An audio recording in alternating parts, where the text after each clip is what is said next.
Առավոտյան երկու ծաղրածուներ են բերման ենթարկվել ազգային անվտանգության ծառայության կողմից դիմակավորված, հետո իմացա, որ Ալեն Սիմոնյանին հայոյելու համար է այդ խոլիգանության հոդվածը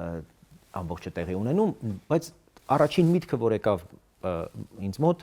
նախորդին Ռոբերտ Քոչարյանի արած են հայտարարությունները, ըստ որի Հայաստանն է հրահրել պատերազմը։ Ինձ համար ամենամեծ վիրավորանքը, որ Հայաստանին եւ հայոյանքը, որ Հայաստանին հասցվել է, Ռոբերտ Քոչարյանի արած այդ հայտարարությունն է եւ որևէ մեկը իրավական ընթացք չտվեց այդ հայտարարությանը։ Բայց Ալեն Սիմոնյանին արված այդ հայոյանքի համար փաստորեն կարելի էր այդպես բերման ենթարկել, բայց Հայաստանին պատերազմ հրահրելու մեջ այդ հնչեցված մեղադրանքը մնաց անպատիժ։